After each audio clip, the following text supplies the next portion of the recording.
আসসালামু আলাইকুম। তো আজকে আপনাদের সাথে শেয়ার করব 9 থেকে 10 বছর বাচ্চাদের। তো দেখুন একদম সহজ নিয়মে ব্লাউজও কাটিং, কোমরে কুচি হবে, রাবার দিব আর এই যে নিচে অল্প করে ঘের দিয়ে আমি এই ব্লাউজটি কাটিং এবং সেলাই করে দেখিয়ে দিব। তো এখানে হচ্ছে আমি 2 হাত বহরের আমি 2 গজ কাপড় নিয়েছি। তো আপনারা এই 2 হাত বহরের এই মাপে করতে চাইলে আপনারা এখানে 1 গজ 12 গিরা কাপড় নেবেন, তাহলে কিন্তু এই মাপটি ভালোভাবে করতে পারবেন।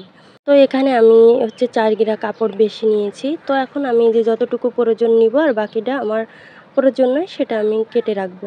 তো দেখুন এই যে এখানে আছে 2 গজ। তো এখন আমি যে আমার সাইডে আছে বন্ধ পাশ, আমার অপোজিট সাইডে আছে খোলা পাশ। তো এখানে দেখুন 4টি পার্ট আছে, 1 2 3 4। তো দেখুন এখানে 4টি পার্ট আছে। উপরে সেলাই মার্জিনের জন্য 1/2 ইঞ্চি নেব। তো কোমরের বেল্ট যাবে 5.5 ইঞ্চি। তো 5.5 ইঞ্চি এই দাগ থেকে রাখবো। রেখে এখন টোটাল লম্বা নিব হচ্ছে আমি 30 ইঞ্চি। আরও মুড়িয়ে ভাঙার জন্য আমি 1.5 ইঞ্চি নেব সেলাই মার্জিনের জন্য। তো এখানে মোট আমি হচ্ছে 26.5 ইঞ্চি নিয়েছি সেলাই মার্জিন সহ। নিয়ে এভাবে করে এই যে দাগ দিয়ে দাগগুলো আমি সোজা করে নিব। তো এখন দেখুন হচ্ছে আমি এই যে উপরের দাগটাও সোজা করে নিচ্ছি।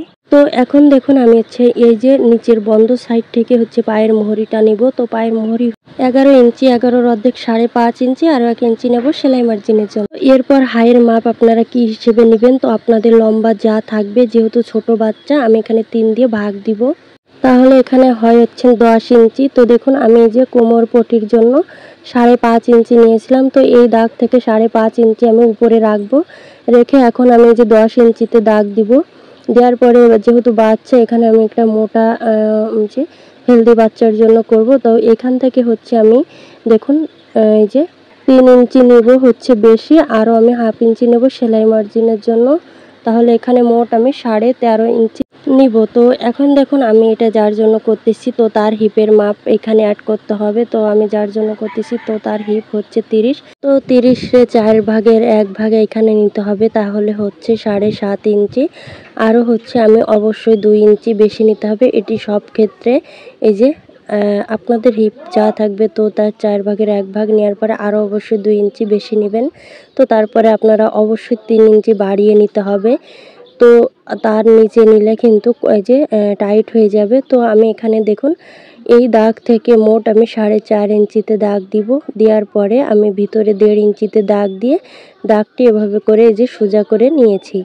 এখন দেখুন এই যে এখানে তাহলে হচ্ছে মোট এই যে দেখতে পাচ্ছেন 14.2 সুত পরিমাণ। তো আমি এই যে উপরেও 14.2 সুত পরিমাণ নিয়ে এভাবে করে ভিতরেও 1.5 ইঞ্চিতে দাগ দিয়ে দাগটি আমি সোজা করে নিচ্ছি। তো এভাবে করে দাগ দেওয়ার পরে এখন দেখুন এই দাগ অনুসারে আমি একটু রাউন্ড করে মিলিয়ে নিব। তো এটা আমি হাইয়ের শেপ দিচ্ছি। এখন এই দাগ অনুযায়ী এই দাগের থেকে মিল করে নিতে হবে। তো দেখতে পাচ্ছেন এভাবে করে এই যে রাউন্ড করে মিলার পরে এই যে আমি এখানে সেলাই মার্জিন সহ নিয়েছি, ভিতরের দাগটাও দিয়েছি। এখন দেখুন এখানে একটু অ্যাঙ্গেল করে দাগ দিয়ে এখন দাগ অনুসারে আমি কেটে নিব। তো দেখতে পাচ্ছেন এই দাগে দাগে আমি এই যে কেটে নিচ্ছি। তো এই যে মাছ সেন্টারে একটা কাট বসিয়ে দিব। এখন দেখুন আমি উপরে কোমরে পটিটা কাটবো। তো দেখুন এখানে আমার যে সাইডে যে কাপড়টা বেঁচে গিয়েছে, তো সেই কাপড়টা দিয়ে এভাবে করে দেখুন আমি প্রথমে এখানে পার্ট আছে 2টি পার্ট। তো এভাবে করে 1.5 ইঞ্চিতে আমি দাগ দিব রাবারের জন্য। আপনারা এখানে মোটা রাবার কিংবা চিকন রাবারও দিতে পারেন। তো এরপর কোমর পটির এই যে দেখুন লম্বাটা নিয়েছি 5.5 ইঞ্চি, আরও 1/2 ইঞ্চি নেব সেলাই মার্জিনের জন্য। নিয়ে এভাবে করে দাগ দিয়ে দাগ অনুসারে এভাবে মিল করে সোজা করে নিব। তো দেখুন এভাবে করে এই যে দাগগুলো আমি দিয়ে সোজা করে নিচ্ছি। এখন দাগ অনুসারে হচ্ছে আমি কেটে নিব। তো এখানে 2টি পার্ট আছে আর এখানে হচ্ছে দেখুন কাপড়টি একটু কম আছে। আর এখানে দেখুন এতটুকু কাপড় বেঁচে গিয়েছে 11 ইঞ্চির মতো। আর আমি যে সাইড থেকে যে কাপড়টা আছে, তো সেই কাপড়টা নিয়ে কিন্তু আমি হচ্ছে এই যে এই কোণা থেকে যে আমি মেপে দেখাচ্ছি, এখানে দেখুন এই যে 16.5 ইঞ্চি আছে। আর এখানে আমি হচ্ছে মোট কোমর হচ্ছে এই যে 30 ইঞ্চি। তো 30-এর এই যে 2 ভাগ করলে হয় 15 ইঞ্চি। তো আমি এর সাথে আরও হচ্ছে 5 ইঞ্চি মতন যোগ করব, তাহলে হয় 20 ইঞ্চি। অর্থাৎ এখানে 40 ইঞ্চি হয় মোট কাপড়। তো এখন দেখুন এই পার্টটি আমি এই যে এই কাপড়ের উপরে উঠিয়ে এইভাবে করে কেটে নিয়েছি। নেওয়ার পরে দেখুন এতটুকু আমি কেটে নিয়েছি এই কাপড় থেকে। কাটার পরে দেখুন এখানে আছে যে 20 ইঞ্চি, আরও 1/2 ইঞ্চি নেব সেলাইয়ের জন্য। তো নিয়ে এভাবে করে দেখুন সম্পূর্ণ কাটিং করা হয়ে গেছে। এখন আমি সেলাই করে দেখিয়ে দিব। তো তার জন্য এই যে আমি নিচে দেখুন মুড়ি এই যে সেলাই করার জন্য 1.5 ইঞ্চি নিয়েছিলাম। তো এভাবে করে ভেঙে তো তারপরে সেলাইটা দিয়ে দিব। তো দেখুন এই যে আমি সেলাইটা করে নিচ্ছি। তো এভাবে করে ভাঁজ দিয়ে আমি যে সেলাই করে নিব। তো আমি একই নিয়মে আরেকটা যে সালোয়ারের পার্টও আমি যে সেলাই করে নিব। তো দেখতে পাচ্ছেন এভাবে করে যে নিচে মুড়িয়ে আমি মোহরিতে সেলাই করে নিয়েছি একটি পার্ট। আমি একই নিয়মে আরেকটি পার্ট সেলাই করে নিচ্ছি। তো নিয়ে এখন আমি দুটি পার্ট এভাবে করে উল্টা সাইডে রেখেছি, অর্থাৎ ভিতরের সাইড হচ্ছে ফিল্টেম পাশ। তো এভাবে উপর থেকে সমান করে ধরে আমি হাইয়ের সেলাইটা দিব উল্টা সাইডে। অবশ্যই ব্যাক স্টেপ সেলাই দিবেন আর অবশ্যই এখানে ডাবল সেলাই দিয়ে নেবেন। তো দেখুন আমি দুই সাইডে কিন্তু উল্টা পাশ রেখেছি, ভিতরের সাইড কিন্তু ফিল্টেম পাশ আছে। তো দুই সাইডে হাইয়ের সেলাই দেওয়ার পরে এভাবে করে মাঝখান থেকে এভাবে ধরে দেখুন আমি এভাবে উল্টা করে নিয়েছি। নিয়ে যে তো পায়ের মোহরি হচ্ছে দেখুন এখানে 11 ইঞ্চি, 11-র অর্ধেক 5.5 ইঞ্চি। তো 5.5 ইঞ্চিতে দাগ দিব, দিয়ে এভাবে করে সমান করে ধরে উল্টা সাইডে যে এভাবে করে মিলিয়ে সেলাইটা করে নিব। সেমভাবে এই পাশেও আমি 5.5 ইঞ্চিতে দাগ দিব, দিয়ে এই অনুযায়ী আমি সেলাই করে নিব। তো দেখতে পাচ্ছেন এভাবে করে এই যে দাগ দিয়ে এখানে আমি ডাবল সেলাই দিয়ে দিব, আর অবশ্যই ব্যাক স্টেপ সেলাই দিয়ে নিতে হবে। তো এই যে সম্পূর্ণ সেলাইটা করার পরে এখন কোমরের পটিটা আমি সেলাই করে নিব এই যে এই নিচের পার্টের সাথে। তো তার জন্য আমি সালোয়ারের কাপড়টি এভাবে করে ওই যে উল্টিয়ে ফিল্টেম করে নিয়েছি। নেওয়ার পরে এই যে এই জয়েন্টগুলো আমি আগের থেকে দিয়ে নিয়েছি। তো এক সাইডে যে জয়েন্ট দিতে আছে তো এটা আমি যে সেলাই করে দেখিয়ে দিচ্ছি।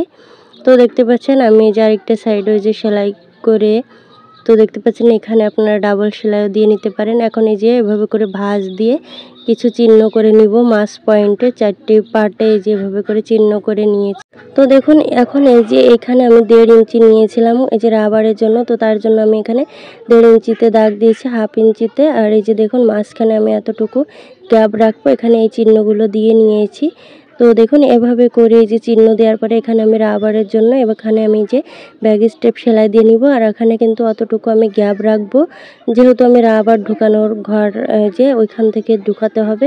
তো এভাবে করে আপনাদের যদি হাতের আন্দাজ না থাকে আপনারা মেপে কাজ করতে পারেন। তো দেখুন এতটুকু সেলাই দেওয়ার পরে এখানে ব্যাক স্টেপ দিয়ে আমি এর ভিতর দিয়ে আরেকটা সেলাই দিব, যেহেতু আমি এখানে চিকন রাবার দিব দুটা। তো সম্পূর্ণ এভাবে করে সেলাই করার পরে এই যে এতটুকু সেলাই করে এখানে গ্যাপ রেখে এই যে কেটে নিচ্ছি। এখন এই যে দেখুন এই যে কোমরের যে পটির কাপড়টি এটা আমি ফিল্টেম পাশে এই যে উল্টা করে নিব, নিয়ে দেখুন এভাবে করে রেখেছি। আর এই যে নিচের পার্টটা আমি এই যে ফিল্টেম পাশে রেখেছি, রেখে এই যে দেখুন কোমরের পটির উপরে এই যে দেখুন ভিতর দিয়ে ঢুকিয়ে এভাবে করে কুচিগুলো দিয়ে দিব।